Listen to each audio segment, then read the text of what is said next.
원균이라는 이름을 들으면 우리는 자연스럽게 조선을 망친 장수라는 이미지를 떠올리게 됩니다. 이순신과 늘 비교되며 칠천량 해전의 책임자로 기억되고 역사 속에서는 언제나 패배의 상징처럼 남아있는 인물입니다.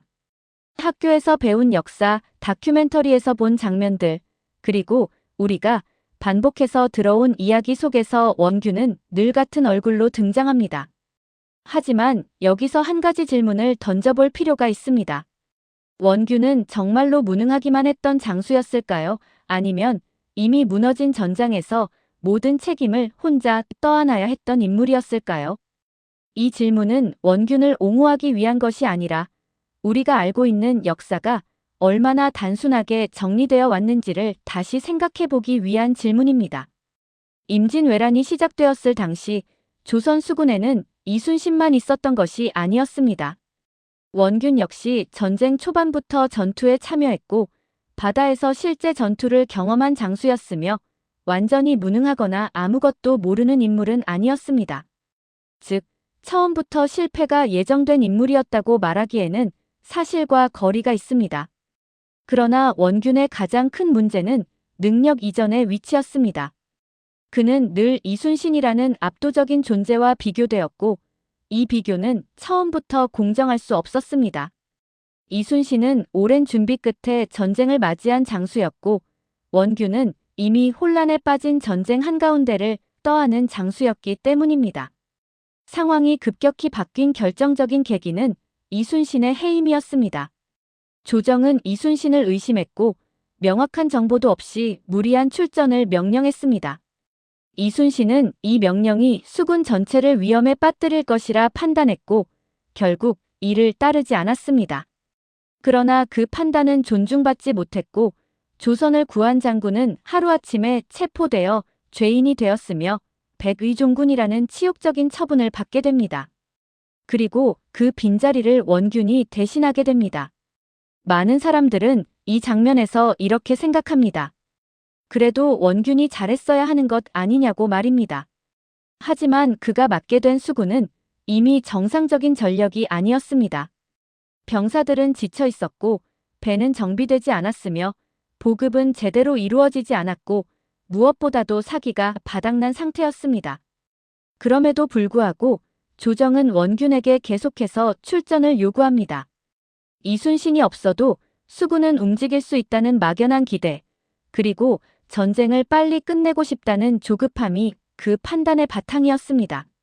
하지만 그 판단은 너무도 안이했고 현실을 외면한 결정이었습니다. 이렇게 해서 벌어진 전투가 바로 칠천량 해전입니다. 칠천량 해전은 단순한 패배가 아니라 준비되지 않은 상태에서 벌어진 무리한 야간 전투였고 지형에 대한 이해도 부족했으며 적의 움직임조차 제대로 파악하지 못한 상황에서 시작된 싸움이었습니다.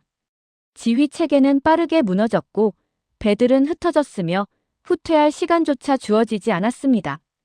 그 결과 조선 수군은 사실상 전멸에 가까운 피해를 입게 됩니다. 그리고 원균은 이 전투에서 전사합니다. 여기서 중요한 점은 원균은 패배 이후 자신의 판단을 설명할 기회조차 갖지 못했다는 사실입니다. 그는 변명도 해명도 자신의 선택을 기록으로 남길 시간도 없이 전장에서 사라졌습니다. 역사는 늘 패배한 자에게 냉정합니다.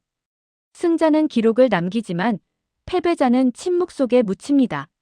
원균 역시 그렇게 역사 속에서 말할 수 없는 인물이 되었고 그의 이름에는 패배라는 단어만 남게 됩니다. 이후 이순신은 다시 복귀합니다.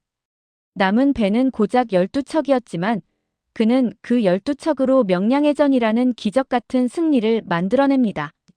이 장면은 너무도 강렬했고 그래서 우리는 더욱 확신하게 됩니다. 이순신은 옳았고 원균은 틀렸다고 말입니다. 하지만 여기서 다시 질문해야 합니다. 이순신을 의심하고 전장에서 몰아낸 것은 과연 누구였을까요? 무리한 명령을 내린 것은 누구였고 준비되지 않은 전쟁을 강요한 것은 정말 원균 혼자였을까요? 원균은 패배의 얼굴이 되었고 조정은 그 뒤에 숨어 책임에서 한 발 물러섰습니다. 물론 원균에게 문제가 전혀 없었다고 말할 수는 없습니다. 지휘관으로서의 판단과 대응에는 분명한 한계가 있었고 결과적으로 큰 패배를 막지 못한 책임도 있습니다. 하지만 그 모든 책임을 한 사람에게만 씌우는 것이 과연 공정한 역사일까요? 역사는 종종 영웅과 악인을 필요로 합니다. 영웅이 더 빛나기 위해서는 그 반대편에 누군가가 있어야 하기 때문입니다. 어쩌면 원균은 그 역할을 떠안은 인물이었을지도 모릅니다. 영웅도 아니고 완전한 악인도 아닌 그 시대의 한 장수로 말입니다. 그래서 이 질문은 지금도 의미가 있습니다. 원균은 정말 무능한 장수였을까요? 아니면 이미 무너진 전장에서 패배를 떠안아야 했던 사람이었을까요? 여러분은 어떻게 생각하십니까? 댓글로 여러분의 생각을 남겨주셔도 좋겠습니다.